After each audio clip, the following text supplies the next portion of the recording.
சொல்ல மாதிரி இன்றைக்கு அற்புதமான செய்தி மாலையிலே 6 மணிக்கு பாஸ்டர் ரத்னம் பால் அவர்கள் செய்தி கொடுக்கிறார்கள். 2 மணியிலிருந்து 5 மணி வரைக்கும் அந்த கூட்டங்களுக்காக விசேஷமாய் ஜெபம் ஏறெடுக்கப்படுகிறது. நீங்கள் வந்து ஜெபத்தில் கலந்து கொள்ளுங்கள். இப்போது கர்த்தருடைய வார்த்தைக்கு நேராக கடந்து செல்ல போகிறோம். நம்முடைய சபையிலே அவர் ரீஜனல் போதகராக மாத்திரமல்ல, ஜெபங்கள் சபையில் இருக்கிற எல்லா ஜெபங்களுக்கும் திட்டமிட்டு இந்த ஜெபங்களை சிறப்பாய் செயல்படுத்த ஆண்டவர் நல்ல கிருபையை தந்திருக்கிறார். அது மட்டுமல்ல, வாக்குத்தத்த வசனங்களை சொல்லி நல்ல ஜெபத்தை நடத்தி அபிஷேகத்தை நடத்தக்கூடிய கிருபையை ஆண்டவர் தந்திருக்கிறார். இன்றைக்கு மிகுந்த ஆயத்தத்தோடு கர்த்தருடைய வார்த்தையை அவர் கொண்டு வரும் பொழுது நிச்சயமாகவே கர்த்தரோடு கூட பேசுவார், உங்களை அபிஷேகம் பண்ணுவார், உங்களை தூக்கி நிறுத்துவார். எத்தனை பேர் ஆசையா இருக்கீங்க கர்த்தருடைய வார்த்தை பெற்றுக்கொள்ள? கரங்களை தட்டி அவரை உற்சாகமாய் நான் வரவேற்போமாக.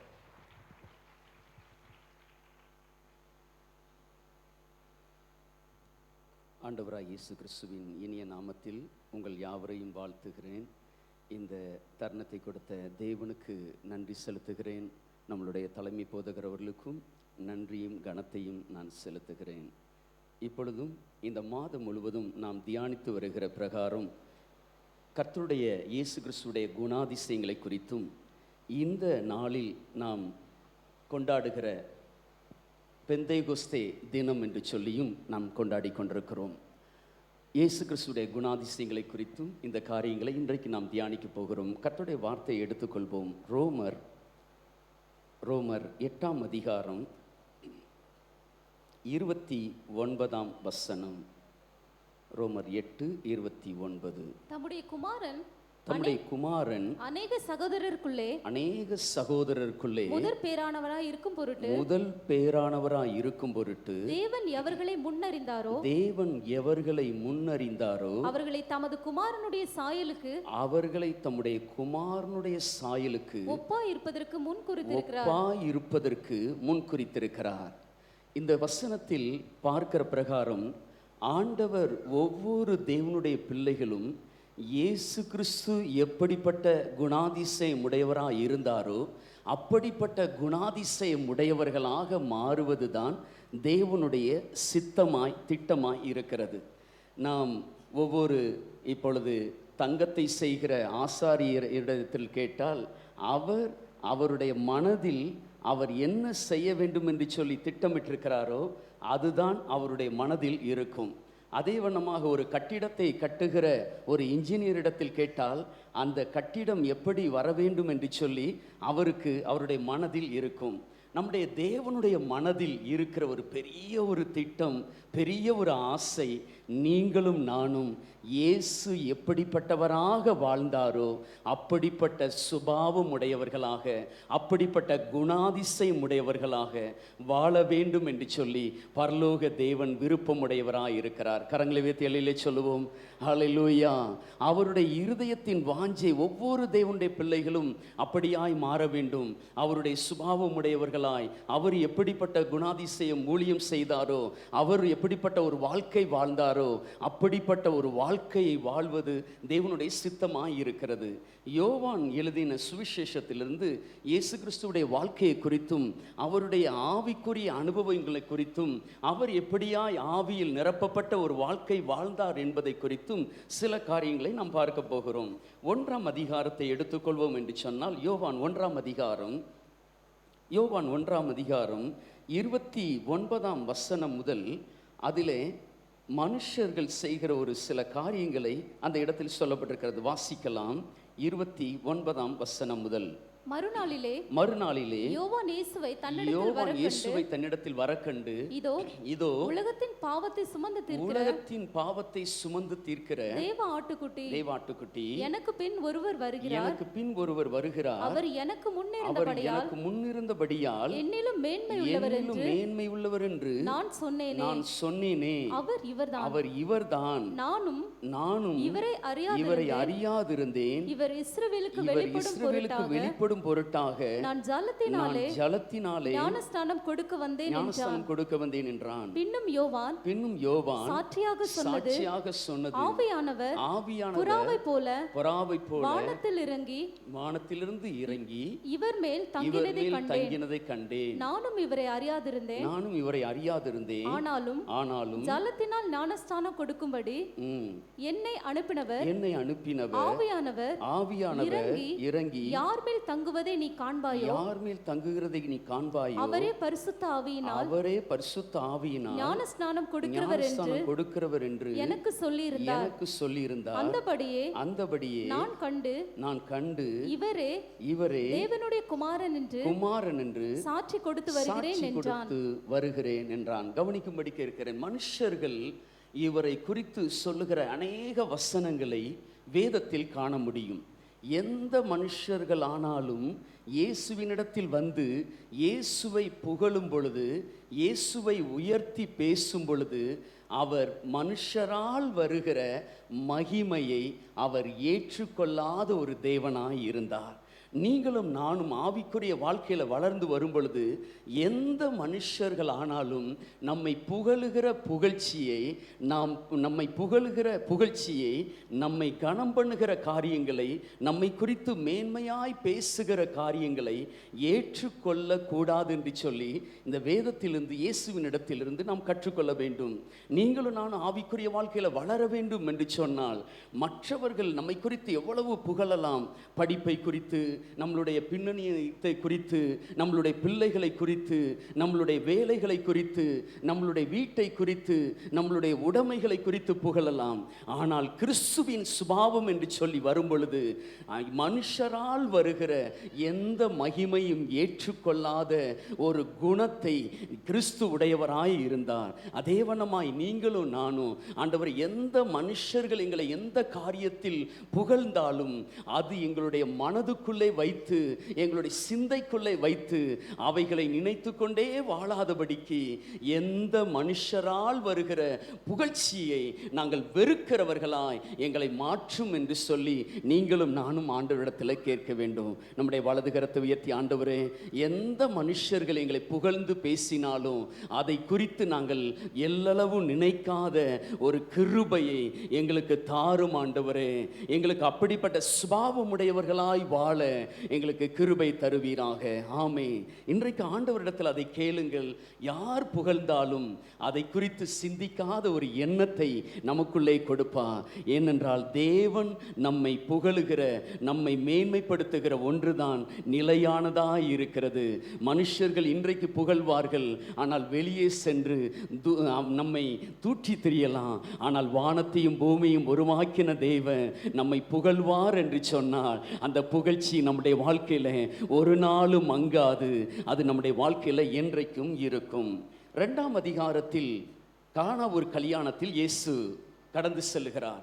அந்த கானா ஒரு கல்யாணத்தில் இயேசு கிறிஸ்து செயல்பட்ட விதத்தை பார்க்கும் பொழுது 2ஆம் அதிகாரம் 4ஆம் வசனம், அதற்கு இயேசு ஸ்திரியே, எனக்கும் உனக்கும் என்ன, என் வேலை இன்னும் வரவில்லை என்று சொன்னால், இயேசு கிறிஸ்துடைய இந்த இடத்தில் பார்க்கும் பொழுது பிதா தனக்கென்று வைத்திருக்கிற வேலையையும் சித்தத்தையும் நோக்கத்தையும் அறிந்து செயல்படுகிறவராக அவர் இருந்தார். இந்த உலகத்தில் ஒவ்வொரு மனுஷனை குறித்து பரலோக தேவன் நம்மை குறித்து ஒரு சித்தம் உடையவராக இருக்கிறார். பரலோக தேவனுடைய சித்தத்தை குறித்து இயேசு இன்னொரு அதிகாரத்திலும் 4ஆம் அதிகாரம், யோவான் 4ஆம் அதிகாரம் 32 முதல் வாசிப்போம்.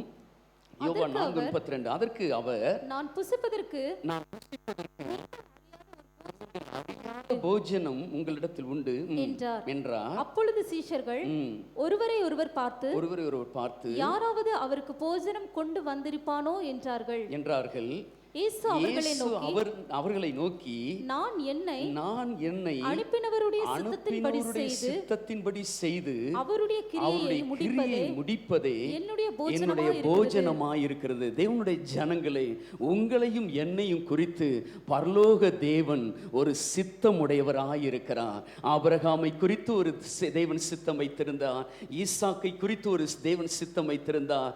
யாக்கோபை குறித்து ஒரு சித்தம் வைத்திருந்தார். யோசேப்பை குறித்து குறித்து ஒரு சித்தம் வைத்திருந்தார். இந்த இடத்துல நீங்கள் குடும்பத்தில் கணவனாய் இருக்கலாம், மனைவியாய் இருக்கலாம், பிள்ளைகளாய் இருக்கலாம், நீங்கள் தொழில் செய்து கொண்டிருக்கலாம், படித்து கொண்டிருக்கலாம், அல்லது நீங்கள் ஒரு குடும்பத்தில் மகளாக, மகனாக, மருமகளாக, மருமகனாக நீங்கள் யாராய் இருக்கலாம். ஆனால் உங்களை குறித்து பரலோக தேவன் ஒரு சித்தம் வைத்திருக்கிறார். நீங்களும் நானும், ஆண்டவரே என்னை குறித்து நீர் என்ன சித்தம் வைத்திருக்கிறீர்? பரலோக தேவனுடைய சித்தம் என்ன? நான் இந்த பட்டணத்தில் இருக்கிறேனே, என்னை குறித்து என்ன சித்தம் வைத்திருக்கிறீர்? காலேஜில் நான் இருக்கிறேனே, இந்த காலேஜில் நான் என்ன செய்ய சித்தமாய் இருக்கிறேன்? ஒரு வீட்டிலே மருமகளாய் சென்றிருக்கிறேனே, அந்த வீட்டில் நான் என்ன செய்ய சித்தமாய் இருக்கிறேன்? ஒரு தெருவிலே நான் புதிய வீட்டுக்கு சென்றிருக்கிறேனே, வாடகை அந்த தெருவில் நான் என்னை குறித்து நீர் வைத்திருக்கிற சித்தம் என்ன என்கிறதை அறிவீர்கள் என்று சொன்னால் அதை ஆண்டவர் விரும்புகிற தேவனாயிருக்கிறார். என்னுடைய தேவனுடைய ஜனமே, ஆண்டவரிடத்தில் கேளுங்கள், என்னை குறித்து நீர் என்ன சித்தம் வைத்திருக்கிறீர்? உங்களுக்கு முன்னே பேசி கொண்டிருக்கிற நான் இந்த பட்டணத்திற்கு ஒரு 22 வருஷங்களுக்கு முன்பாக வந்தேன். அதற்கு முன்பு இந்த பட்டணத்தை கண்டதும் கிடையாது. இந்த பட்டணத்தை குறித்து அநேக கேள்விகள் பட்டிருக்கிறேன், ஆனால் இந்த பட்டணத்திற்கு வந்தது கிடையாது. ஆனால் என்னை குறித்து பரலோக தேவன் இந்த திட்டத்தை வைத்திருந்தபடினாலே இவள் இந்த பெரிய ஒரு சபையிலே, மேன்மையான ஒரு நல்ல ஒரு போதகர் மத்தியிலே தேவன் என்னை கொண்டு வந்து உங்கள் மத்தியிலே பயன்படுத்துவார் என்று சொன்னார். வானத்தையும் பூமியும் உருவாக்கின தேவன் இன்னும் 5 வருஷத்திலே, இன்னும் 10 வருஷத்திலே, இன்னும் 20 வருஷத்திலே உங்களை குறித்து தேவன் வைத்திருக்கிற திட்டம் மகா மேன்மையானது. விசுவாசிக்கிறவர்கள் ஆமேன்னு சொல்லுங்க பார்க்கலாம். நீங்கள் இன்றைக்கு சாதாரண நிலையில் இருக்கலாம். ஆண்டவருடைய கரத்திலே தாவீதை போல ஒப்புக்கொடுங்கள், தானியேலை போல ஒப்புக்கொடுங்கள், யோசேப்பை போல ஒப்புக்கொடுங்கள். என்னை குறித்து நீர் என்ன செய்ய சித்தமாய் இருக்கிறீர்? எப்படி பவுல் தன்னுடைய வாழ்க்கையை தேவனுக்கு அர்ப்பணிக்கும் பொழுது பரலோக தேவனுடைய சித்தம் அவனுடைய வாழ்க்கையில வெளிப்பட்டது போல இந்த இடத்துல யாரெல்லாம் என்னுடைய வாழ்க்கையில் இன்னும் இந்த வருஷத்தில் தேவனுடைய சித்தம் நடக்கணும், இன்னும் 5 வருஷத்தில், 10 வருஷத்தில், 20 வருஷத்தில் தேவன் என்னை குறித்து வைத்திருக்கிற சித்தம் நடக்கணும்னு சொல்லி விரும்புகிறவங்க 2 கரங்களை உயர்த்தி ஆண்டவரிடத்தில் அப்படியே ஒப்பு கொடுத்து ஜெபம் பண்ணுங்க பார்க்கலாம். ஆண்டவரே, பரலோக தேவன் என்னை குறித்து என்ன சித்தம் வைத்திருக்கிறீரோ, பால்கனியில் இருந்தாலும், ஏசி ஹாலில் இருந்தாலும், நீங்கள் எந்த இடத்துல இருந்தாலும் இப்பொழுது ஒப்பு கொடுக்கும் பொழுதே பரலோக தேவன் கண்டு கொண்டிருக்கிறார். அவருடைய சித்தம் உங்களுடைய வாழ்க்கையில் நடக்கும்.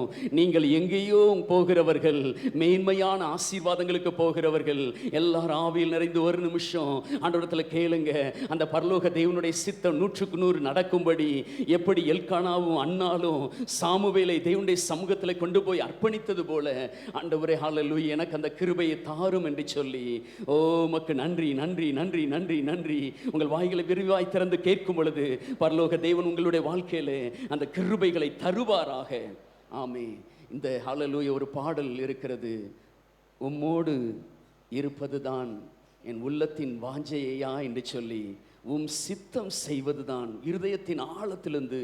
நீங்கள் வாலிபர்களாக இருக்கிறீர்கள் என்று சொன்னால் உங்கள் இருதயத்தின் ஆழத்திலிருந்து, ஏசப்பா என்னுடைய வாழ்க்கையில் உங்களுடைய சித்தம் நடக்கணும்னு சொல்லி உங்கள் இருதயத்தில் ஏங்குவீர்கள் என்று சொன்னால், வாலிப வயதில், டீன் ஏஜில் இருந்து, சிறு வயதிலிருந்து இந்த இயேசுவை நான் இந்து பின்னணியத்திலிருந்து ரட்சிக்கப்பட்டு நான் தேடிக்கொண்டிருக்கிறேன். என்னுடைய வாழ்க்கை குறித்து ஒரு சித்தம் இருக்கும் என்று சொன்னால் உங்களை குறித்து தேவன் ஒரு சித்தம் வைக்காதிருப்பாரோ? நிச்சயமாய் வைத்திருப்பார். இன்றைக்கு இந்த பாடலை உணர்ந்து ஒரு கவியை மாத்திரம் சேர்ந்து பாடுவோம். சேர்ந்து பாடுவதுதான் என் உள்ளத்தின் வாஞ்சையா, உம் சித்தம் செய்வதுதான் இதயத்தின் ஏகமையா.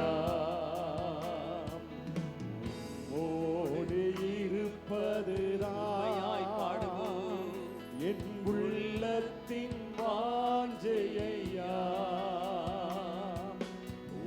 சித்தம் செய்வதுதான்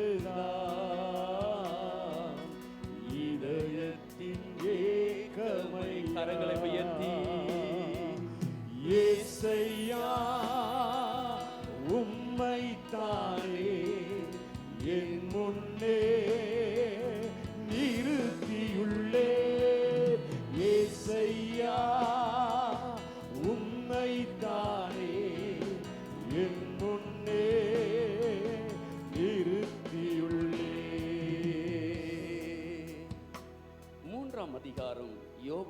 11ஆம் அதிகாரத்தில் நிக்கோதேமு என்ற ஒரு பரிசேயனை, வேதத்தை போதிக்கிற ஒரு போதகனை இயேசு சந்திக்கிறார்.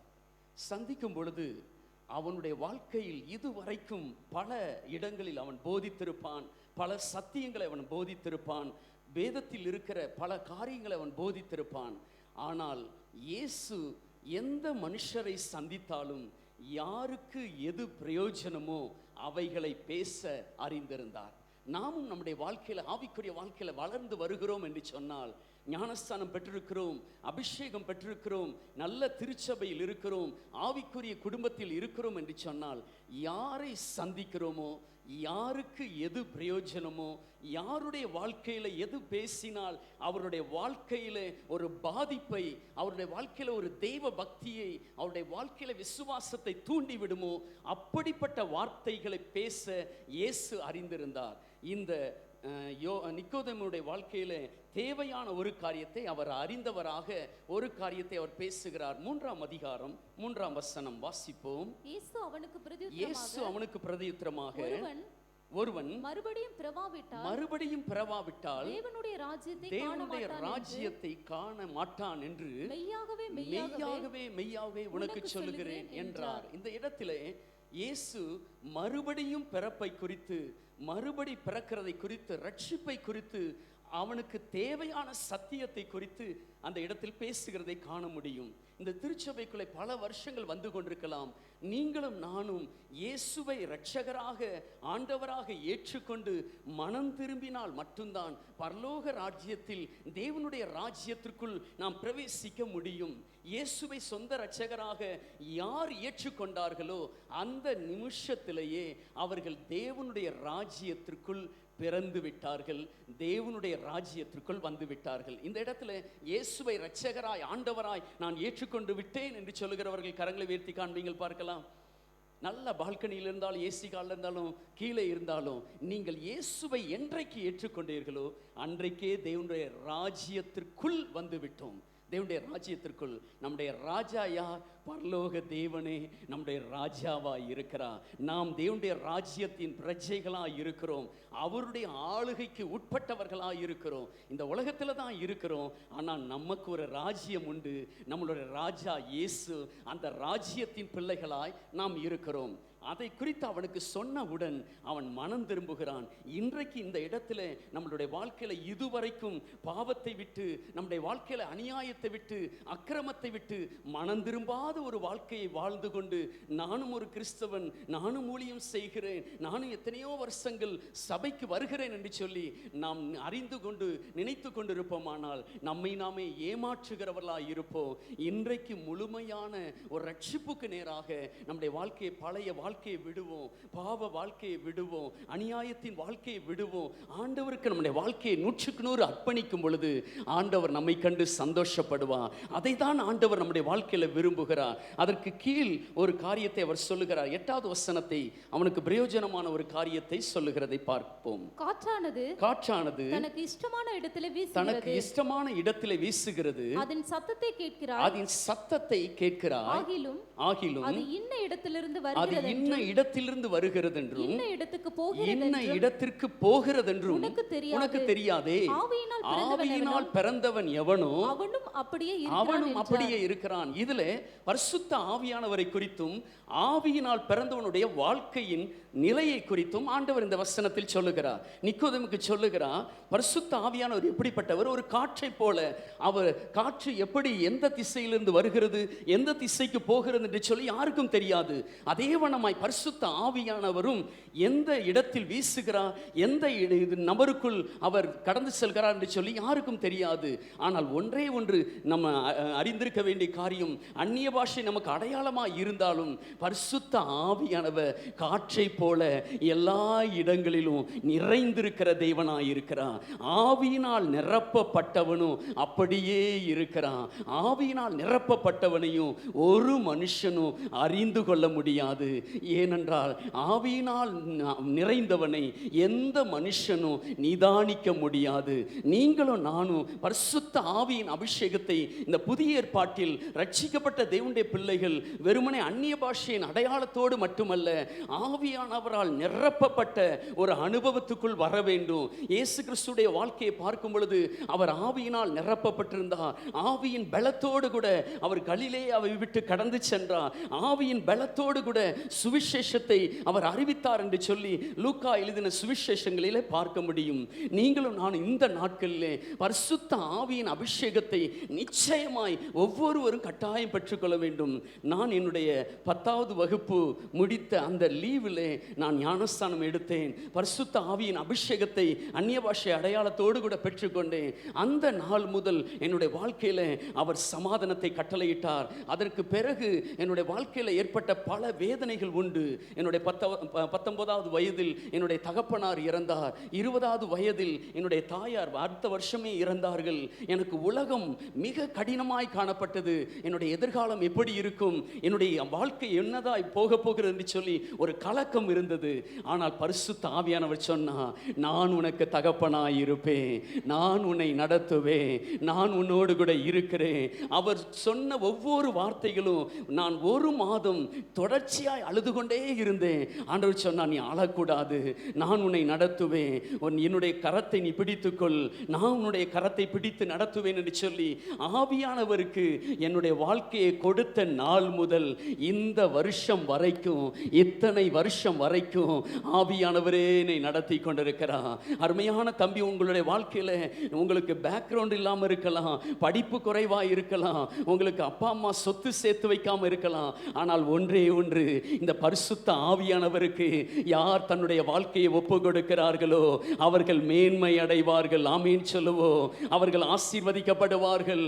தம்பி, உன்னுடைய வாழ்க்கையில் நீ பாவத்தை ஜெயிக்க முடியவில்லையோ, நீ ஹல்லேலூயா உன்னுடைய வாழ்க்கையில் ஆவிக்குரிய வாழ்க்கையில் ஞானஸ்தானம் எடுத்துவிட்டு ஆனால் முன்னேறி செல்ல எனக்கு பலன் இல்லையே என்று சொல்லி நினைக்கலாம். இன்றைக்கு பேசி கொண்டிருக்கும் பொழுது உங்களுடைய கரங்களை உயர்த்தி, பரிசுத்த ஆவியானவரே என்னை திரும்ப ஒரு விசை நிரப்பும் என்று சொல்லி நீங்கள் உங்களுக்குள்ளே ஒரு ஏக்கத்தோடு கூட கேளுங்கள். ஒரு நிமிடம் கரங்களை உயர்த்தி ஆண்டவரிடத்தில் கேளுங்க. ஆவியானவரே என்னை மறுபடி நிரப்புவீராக. நான் கர்த்தருடைய வார்த்தையை பேசிக் கொண்டிருக்கும் பொழுது சிலர் அந்நிய பாஷையில் ஆவியில் நிறைந்து கொண்டிருக்கிறீர்கள். ஆவியானவர் உங்களுடைய வாழ்க்கையில் ஒரு அபிஷேகத்தை கட்டளையிட போகிறார். அன்றைக்கு இயேசுவை பயன்படுத்தின தேவ உங்களுடைய வாழ்க்கையில் இதுவரைக்கும் இருந்த அபிஷேகம் அல்ல, புதிய கிருபை. முன்னாடி உட்கார்ந்திருக்கிற நீங்களும் ஆவியில் நிறைந்து அந்நிய பாஷையில ஜெபம் ஆரம்பிங்க. ஒரு நிமிடம். ஆவியானவரே, அன்றைக்கு ஹல்லேலூயா பேதுருவை நிரப்பினவ, அப்போஸ்தலர்களை நிரப்பினவ, என்னையும் நிரப்பும் என்று சொல்லி நீங்கள் இருதயத்தின் ஆழத்திலிருந்து கேட்பீர்கள் என்று சொன்னா, பரிசுத்த ஆவியானவர் இதுவரை இல்லாத அளவுக்கு உங்களை நிரப்புவா, பயனுள்ள பாத்திரமாய் மாற்றுவா, உங்களுக்கு போதிப்பா, நீங்க வேண்டிய வழியை காட்டுவா, அவர் உங்களுக்கு முன்னே கடந்து செல்லுவா, உங்களுக்காக யாவையும் செய்து முடிப்பா, தடைகளை உடைத்து போடுவா, அபிஷேகத்தினாலே நுகங்கள் முறியும் என்று சொன்னீரே. இது பெந்தேகோஸ்தே நாட்களா இருக்கிறபடினாலே யார் உண்மையாய் பரிசுத்த ஆவியின் அபிஷேகத்தை வாஞ்சியோடு கூட தேடுகிறார்களோ அவர்களை கர்த்தருடைய ஆவியானவர் நிரப்புவார். கரங்களை தட்டி ஆண்டவருடைய நாமத்தை மகிமைப்படுத்துவோமாக.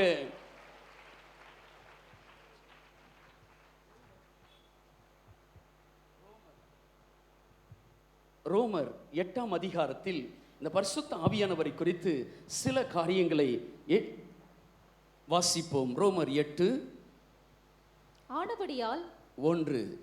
ஆனபடியால் ரோமர் 8:1. ஆனபடியால் கிறிஸ்து இயேசுவுக்கு உட்பட்டவர்களாய் இருந்து மாம்சத்தின்படி நடவாமல் ஆவியின்படியே நடக்கிறவர்களுக்கு ஆக்கினை தீர்ப்பில்லை. கரங்களை வைத்து அல்லேலூயா சொல்வோமாக. இந்த இடத்துல வந்திருக்கிற தேவனுடைய பிள்ளைகள் அறிந்திருக்க வேண்டிய ஒரு காரியம், எந்த ஒரு தேவனுடைய மனுஷன் இயேசுவுக்கு தன்னுடைய வாழ்க்கையை ஒப்பு கொடுக்கிறானோ அவர்கள் ஆவிக்குரியவர்களாய் இருக்கிறார்கள். கரங்களை வைத்து அல்லேலூயா சொல்லுவோம். ஆவிக்குரியவர்கள், ஆக்கினை தீர்ப்பு அவர்களுக்கு இல்லை. உலகத்தோடு கூட ஆண்டவர் நம்மை ஆக்கினை தீர்ப்பு அடைய செய்ய மாட்டா. உலகத்தோடு கூட நம்மை ஆண்டவர் அக்கினி கடல்ல போட மாட்டா. உங்களையும் என்னையும் பரலோக தேவன் அப்படிப்பட்ட ஸ்லாக்கியத்தை கொடுத்திருக்கிறார். இனிமேல் ஆக்கினை தீர்ப்பு இல்லை. ஆண்டவர் நரகத்தின் பிடியிலிருந்து, பிசாசின் பிடியிலிருந்து உங்களையும் என்னையும் மீட்டெடுத்திருக்கிறார். எல்லாரும் சொல்லுங்க, நான் மீட்கப்பட்டவன். எல்லாரும் சொல்லுங்க, நான் மீட்கப்பட்டவன். எனக்கு ஆக்கினை தீர்ப்பு இல்லை. சத்தமா சொல்லுங்க, எனக்கு ஆக்கினை தீர்ப்பு இல்லை. எனக்கு ஆக்கினை தீர்ப்பு இல்லை. நீங்களும் நான் அறிந்திருக்கணும், என்றைக்கு ஆவிக்குரிய வாழ்க்கைக்குள்ளே வந்தோமோ அன்றைக்கே நமக்கு ஆக்கினை தீர்ப்பு இல்லை. பரலோக தேவனுடைய பிள்ளைகளாய் ஆண்டவர் நம்மை மாற்றி இருக்கிறார். 2வது வசனத்தில் வாசிப்போம். கிறிஸ்து இயேசுவினாலே ஜீவனுடைய ஆவியின் பிரமாணம் என்னை பாவம் மரணம் என்பவைகளின் பிரமாணத்தினின்று விடுதலை ஆக்கிற்றே. உங்களையும் என்னை என்றைக்கு ரட்சிக்கப்பட்டோமோ அன்றைக்கு பாவ பிரமாணத்திலிருந்து ஆண்டவர் நம்மை மீட்டு கொண்டா. பாவத்துக்கும் நமக்கும் போட்டி வச்சா நம்மோடு கூட இருக்கிற பரிசுத்த ஆவியின் பலத்தினாலே நாம் பாவத்தை ஜெயிக்க முடியும். கிருபைக்கு கீழ்ப்பட்டிருக்கிறபடினாலே பாவத்தை ஜெயிக்க முடியும். ஆமேன்னு சொல்லுங்களேன். பாவத்தை ஜெயிக்க முடியும். அபிஷேகம் எனக்குள்ளே இருக்கிறபடினாலே பாவத்தை ஜெயிக்க முடியும். ஆமேன்னு சொல்லுங்க. வார்த்தை எனக்குள்ளே இருக்கிறபடினாலே பாவத்தை ஜெயிக்க முடியும். என்னோடு கூட கிறிஸ்து இருக்கிறபடினாலே பாவத்தை ஜெயிக்க முடியும். ஆமேன்னு சொல்லுங்க. ஆகையினாலே நீங்களும் நானும் பாவம் மரணம் என்பவைகளின் பிரமாணத்தினின்று, பாவ பிரமாணத்தினின்று விடுதலை ஆக்கப்பட்டோம். மரண பிரமாணத்தினின்றும் நீங்களும் நானும் மீட்கப்பட்டிருக்கிறோம். எப்படி மரண பிரமாணத்தினின்று? ஆதாம் பாவம் செய்யும் பொழுது தேவனோடு கூட இருக்கிற தொடர்பு துண்டிக்கப்பட்டு அவன் மரணம் அடைந்தான். எதில் மரணம் அடைந்தான்? ஆத்துமாவிலே மரணம் அடைந்தான். ஆனால் இயேசு என்றைக்கு கல்வாரி சிலுவையில் இரத்தத்தை சிந்தி மரித்தாரோ அன்றைக்கு தெய்வத்தோடு இருக்கிற தொடர்பை ஆண்டவர் ஏற்படுத்தி கொடுத்து விட்டார். கரங்களை வைத்து அல்லேலூயா சொல்லுவோம். நீங்களும் நானும் தெய்வத்தோடு கூட தொடர்பு கொள்ளும்படி, தேவனோடு கூட இணையும்படி தேவன் அந்த சாக்கியத்தை நமக்கு கொடுத்திருக்கிறார். ஆகையினாலே பாவம் மரணம் என்பவைகளின் பிரமாணத்தினின்று ஆண்டவர் நம்மை விடுதலை ஆக்கிவிட்டார். 6வது வசனம் வாசிப்போம். மாம்ச சிந்தை மரணம், மாமிச சிந்தை மரணம், ஆவியின் சிந்தையோ ஜீவனும் சமாதானமுமா. நீங்களும் நானும் பரிசுத்த ஆவியினாலே அவர் நம்மை மீட்டெடுத்திருக்கிறபடினாலே, ஆவிக்குரியவர்களாக இருக்கிறபடினாலே வசனம் சொல்லி இருக்கிறது, ஆவியின் சிந்தையோ ஜீவனும் சமாதானம். நீங்களும் நானும் ஜீவனை பெற்றிருக்கிறோம், சமாதானத்தை பெற்றிருக்கிறோம். தேவனுக்கும் நமக்கும் எந்த விதமான தடையே இல்லை. எப்பொழுதும் தேவனுடைய பிரசன்னத்துக்குள்ளே போக முடியும். ஆமீன் சொல்லுங்க. தேவனுடைய அபிஷேகத்துக்குள்ளே போக முடியும். நமக்குள்ளே குற்ற மனசாட்சி இருக்க அவசியம் இல்லை. நம்முடைய வாழ்க்கையில் அப்படி என்று சொன்னால் பாவமே வராதா, குறைவுகளே இருக்காதா என்று சொன்னால் இல்லை.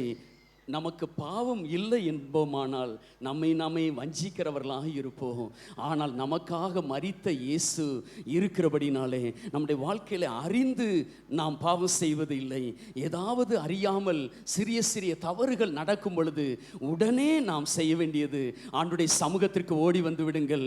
ஆண்டவரே என்னை மன்னியும் என்று சொல்லி வந்து விடுங்கள்.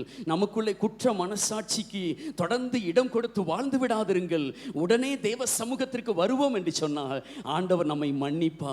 நீங்களும் நானும் என்றைக்கு ரட்சிக்கப்பட்டோமோ அன்றைக்கே அப்பா பிதாவே என்று அழைக்கிற புத்திர சுவிகாரத்தின் ஆவியை தேவன் நமக்கு தந்திருக்கிறார். கரங்களை தட்டி ஆண்டவருடைய நாமத்தை மகிமைப்படுத்துவோம். நம்மை பிசாசு சொல்லுவான், நீ அவருடைய பிள்ளை இல்லை, ஏன் பிள்ளைன்னு சொன்னா அதை நம்பாதீங்க.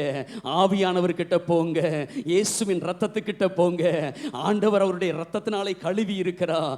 என்றைக்கு நான் கழுவப்பட்டேனோ, பிசாசை பார்த்து சொல்லுங்க, நான் என்றைக்கு கழுவப்பட்டேனோ, என்றைக்கு எனக்குள்ளே இயேசு வந்தாரோ அன்றைக்கு நான் ஆவிக்குரியவன். இயேசுவின் ரத்தத்தினால நான் கழுவப்பட்டிருக்கிறேன். நான் தேவனுடைய பிள்ளையா இருக்கிறேன். இனிமேல் நான் உனக்கு அடிமைப்பட மாட்டேன். நான் கிறிஸ்துவின் அடிமை, நான் மீட்கப்பட்டவன். எல்லாரும் நம்முடைய வலதுகரத்தை உயர்த்தி, ஆண்டவரே எனக்கு அந்த அபிஷேகம், குறையாத அபிஷேகத்தை தாங்க ஆண்டவரே. நீ எவ்வளவுக்கு ஆவியில் நிறைந்து அந்நிய பாஷையிலே நல்ல வாய்களை திறந்து பேசுகிறோமோ அவ்வளவுக்கு விடுதலை அனுபவிப்பீர்கள். அரை மணி நேரம், 1 மணி நேரம் இப்படியாக நீங்கள் பேசுங்கள். இப்பொழுது 1 நிமிஷம் நம்முடைய வலது கரத்தை உயர்த்தி, எந்த இடத்துல இருந்தாலும் வாலிப தம்பி, உன்னுடைய வாழ்க்கையில கிருபைகள் பெருக வேண்டும் என்று சொன்னா இந்த ஆவியினால் நடத்தப்படுகிற ஒரு வாழ்க்கையை ஆவியானவர் உங்கள் வாழ்க்கையில எதிர்பார்க்கிறார். நீங்கள் ஆவியில் நிரம்ப நிரம்ப மாமிச சிந்தை உங்களை விட்டு கடந்து செல்லும். எல்லா வித பாவத்தை ஜெயிக்க முடியாமல் இருக்கிற தன்மைகளை, சினிமாக்கு அடிமைப்பட்டு இருக்கிற தன்மைகளை தன்மைகளை, அக்கிரமத்துக்கு அடிமைப்பட்டு இருக்கிற தன்மைகளை இந்த இடத்துக்கு வரும் பொழுது நீங்க தெய்வ பக்தியாய் நடக்கிறீர்கள். ஆனால் வெளியே செல்லும் பொழுதோ பாவத்தில் வாழுகிற அந்த தன்மைகளை கர்த்தருடைய ஆவியானவர் அபிஷேகத்தினாலே நுகங்கள் முறிக்கப்படுவதாக. எல்லாரும் 2 கரங்களை உயர்த்தி, எனக்குள்ளே ஆவியானவரே நீர் 100க்கு 100 ஆளுகை செய்வீராக. அந்நிய பாஷையிலே ஒரு நிமிடம் ரீமோ ஷபதி அலபரகதி. நீங்கள் வாய்களை திறக்க திறக்க திறக்க திறக்க திறக்க திறக்க திறக்க உங்களுக்குள்ளே கிருபைகள் பெருகும். வாலிப தம்பி, டீனேஜ்ல இருக்கிற வாலிப தம்பி, ஓ ஹல்லேலூயா, ஓ கடைசியில மூளையில உட்கார்ந்து இருந்தாலும் நீங்களும் கண்களை மூடி ஆண்டவரை நோக்கி, என் மேல் அந்த அபிஷேகம் பெருகுவதாக, இன்றைக்கு கட்டவிழ்க்கப்படுவதாக. வாய்களை திறவுங்கள், வாய்களை திறவுங்கள், கண்களை மூடி ஒரு நிமிடம். பரலோக தேவனுடைய அபிஷேகம், இந்த வல்லமை ஆண்டவரே எங்கள் வாழ்க்கையில பெருகுவதாக. உம்மோடு கூட இருக்கிற அந்த அபிஷேகம், உம்மோடு கூட இருக்கிற அந்த தொடர்பு, உம்மோடு கூட இருக்கிற அந்த ஆண்டவரே உறவு எனக்கு முக்கியமானது. இந்த பெந்தேகோஸ்தே நாளிலே ஆவியானவர் மறுபடி நம்மை உயிர்ப்பிப்பாராக, உயிர்ப்பிப்பாராக. ஆவியானவர் இல்லாமல் ஒன்றும் செய்ய முடியாது.